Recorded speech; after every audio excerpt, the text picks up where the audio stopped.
Okay, first of all, welcome everyone come here to join our TED Talk presentation. And we are really glad to have you all of here and to present a wide range of topics today. And I hope that, and I'm sure that you must enjoy the show. And we don't say too much, we just cut through to the topic we will have today. And I will go through the topic today, and we will follow give the presentation by the order. Okay, so the first group will be 圣功 Monsters, and the second topic will be 与台南一场文艺的约会, and the third one is the introduction of Tainan snacks, and the fourth will be 天气之子, and the fifth one will be movies that give you power, and the sixth one will be Chinese Cupid, and the last two will be the impact of video games, and the last one will be let's go to Tainan, and we will go through this topic by this order, so just prepare and enjoy the show.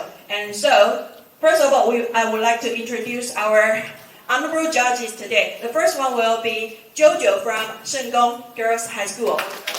And the second one will be Rick, teacher Rick from 新庄 High School. Okay, please give them a hand.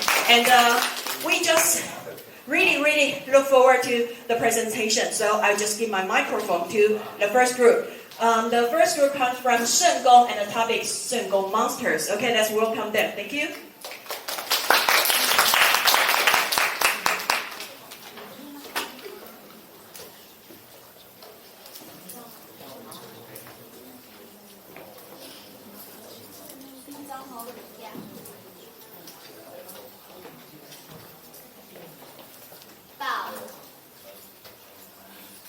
Hello everyone, we are 圣功 Monsters!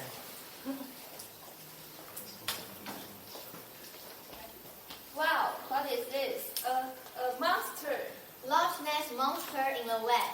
Nessie is the most famous monster in the world. I heard about it. I think Nessie is just a tourism trick.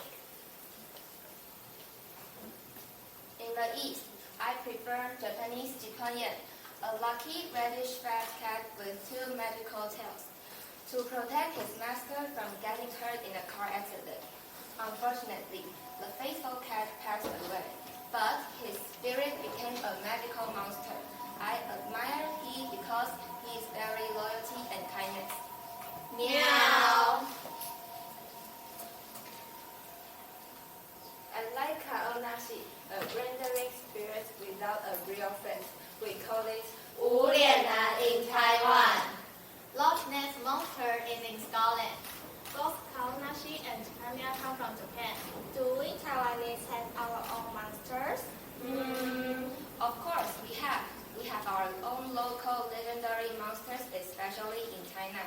Ancient local monsters in Tainan. Let's share some ancient local monsters in Thailand and start off with marine monsters. Can you imagine that? While you are swimming in the sea, suddenly a cute but big monster is floating beside you. Will you be scared or excited? A cute, big monster? Why did you mention that? One day in 1909, at the end of Qing Dynasty, a British captain found a huge sea monster in the waters outside Thailand coast. Really? How big was the marine creature? It was terribly huge. According to the captain, it was 12 feet tall and 200 feet long. What an incredible adventure. It looked like a dinosaur without any legs, but with a row of small triangle bumps on its back. In Chinese history books, it is called 海极兽. At that time, the marine creature didn't attack the sailor. Instead, it helped push the ship onto the shore. How nice the huge sea monster was. It was so helpful. In the 17th century, after fighting with Ming Dynasty, VOC came to Thailand from Tongfu. They say the trade center in Thailand is called Zealandia. Mr. Hercule was a soldier of Holland, and he was a painter too. According to Mr. Hercule's travel journal, at the seaside he saw several mermaids several times. He also drew some mermaids. Wow, we have mermaids here in Thailand. I think mermaids are romantic. They symbolize good and beauty. to a conclusion so soon. There is a story about mermaids from purpose journals. One day in 1661, he stayed on a ship near Zealandia, Tainan. There were two mermaids inside. Mr. Herport felt scared because mermaids means an unlucky omen at that time. Later, the next night, he saw something weird happening in Zealandia. At the night of the Zealandia, they steadily woke up in horror. They got up to pick up their own guns and swords. Some began to fight with each other unconsciously. Even worse, others lit the fire ropes and the Zealandia was on fire. But when the day was done, Mr. Herport saw that Zealandia was okay. The fort wasn't burnt down. The same situation repeats many nights. Finally, he realized that it turned out to be a psychic phenomenon. A crowd of ghosts fought and fought at midnight. In addition to the sea monster, we also have monsters on land in the era of Zhou family, Ming Dynasty. Near ancient Yukon, something strange often happened at night. The villagers' farms were damaged. Lots of the rice on the farms were eaten by something unknown. The villagers wanted to know what did the bad things to them. They hid behind a big tree for a long time. At midnight, a white horse appeared on the farm. The white horse ate the rice and tread across and ran away quickly. Some villagers followed it and found it was actually a stone horse outside the official tomb. It's weird that the stone horse can turn into a light horse. Some villagers saw the stone horse was so active that he didn't want to protect the tomb, so its spirit turned into a light horse. To protect their farms from being destroyed, the villagers broke one face of the stone horse. By doing so, the horse couldn't run well again. The villagers' farms and crops began to stay Safe and sound. We can see The stone horse at Shikan Tower. Old Tainan is an international harbor hundreds of years ago. Therefore, the culture here was influenced by many countries, such as Spain, Holland, Qing Dynasty, and Japan. lots of stories about monsters are related with above countries. We just shared 3 ones. There are still more interesting stories about monsters, not only in ancient Tainan, but also in other places in Taiwan. Let's discover more unknown but fun stories about monsters here in Taiwan. Thank you for listening.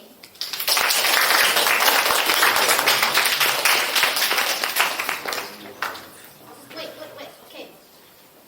You stay, okay? Okay, thanks for the first group. And then now, okay, first part, we would like to invite our judges, whether you would like to ask them some questions to clarify some points. Just a few comments. Okay. I think congratulations, it was very nice. And since you were telling us a story, that was very nice. The story was a little bit vivid. No, I can imagine it. But my only comment is that you're just too far and you were just standing there.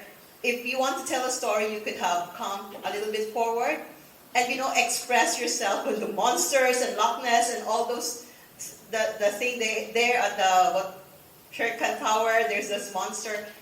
I mean, more enthusiasm for that. But anyway, you are a very good storyteller. Congratulations, girls. Thank you.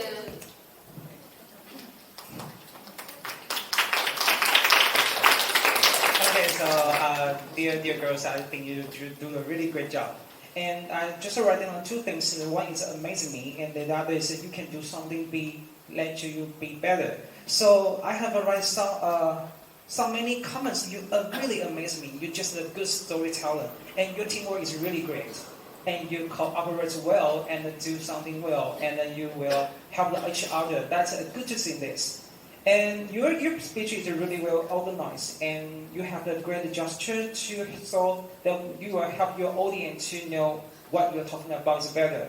And I think that these are, another is also your presentation is very informative. So everyone can listen to, after you listen to your informative presentation, and they can get the whole picture about the Tainan.